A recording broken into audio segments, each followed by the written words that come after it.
സിപിഎമ്മുമായി ഇടഞ്ഞു നിൽക്കുന്ന ജി സുധാകരനെ അനുനയിപ്പിക്കാൻ അവസാന ശ്രമം നടക്കുകയാണ്. സുധാകരനെ മുഖ്യമന്ത്രി ഫോണിൽ വിളിച്ച് സംസാരിച്ചു. സിപിഎം ആലപ്പുഴ ജില്ലാ സെക്രട്ടേറിയറ്റ് അംഗങ്ങൾ ജി സുധാകരന്റെ വീട്ടിലെത്തി. അതൊക്കെ അദ്ദേഹമാണ് തീരുമാനിക്കേണ്ടത്.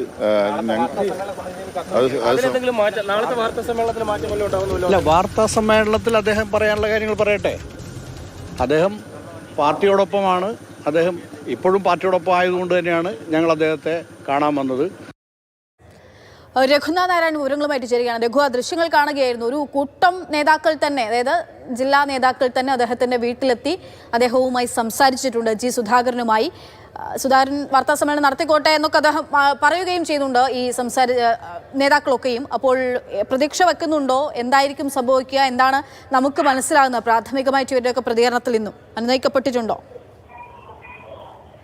കഴിഞ്ഞ ബുധനാഴ്ചയാണ് സംസ്ഥാന സെക്രട്ടറി ഉൾപ്പെടെയുള്ള നേതാക്കൾക്കെതിരെ അതിരൂക്ഷമായ ഭാഷയിൽ വിമർശനം ഉന്നയിച്ചുകൊണ്ട് അംഗത്വം പുതുക്കുന്നില്ല എന്നുള്ളൊരു ഫേസ്ബുക്ക് പോസ്റ്റ് ജി സുധാകരൻ ഫേസ്ബുക്കിൽ എഴുതിയത്.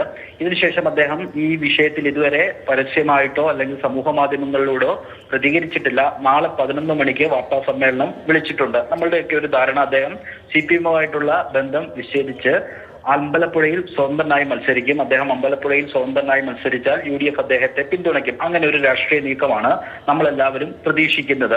പ്രത്യേകിച്ച് തെരഞ്ഞെടുപ്പ് അടുത്ത ഘട്ടത്തിൽ CPM-ന്റെ തന്നെ മുതിർന്ന ഒരു നേതാവ് അത്തരത്തിൽ പോകുന്നത് പാർട്ടിക്കുണ്ടാകുന്ന ആഘാതം ചെറുതല്ല. അത് പാർട്ടി വിലയിരുത്തുന്നുണ്ട്. അതിന്റെ അടിസ്ഥാനത്തിലാണ് അവസാനവട്ട ഒരു ഒത്തുതീർപ്പിന്റെ ഭാഗമായിട്ട് മുഖ്യമന്ത്രി അദ്ദേഹത്തെ ഫോണിൽ വിളിക്കുകയും ജില്ലാ സെക്രട്ടറിയും ബാക്കി അവിടുത്തെ ഭൂരിഭാഗം ജില്ലാ സെക്രട്ടേറിയറ്റ് അംഗങ്ങളും ജി സുധാകരന്റെ വീട്ടിലെത്തി അദ്ദേഹവുമായി സംസാരിച്ചത്. ഇനിയും ജി സുധാകരനാണ്. അദ്ദേഹം വേണമെങ്കിൽ അദ്ദേഹം ഇതുവരെ ഈ വിമർശനങ്ങളൊക്കെ പരസ്യമായിട്ട് ഉന്നയിക്കുന്നതാണ്.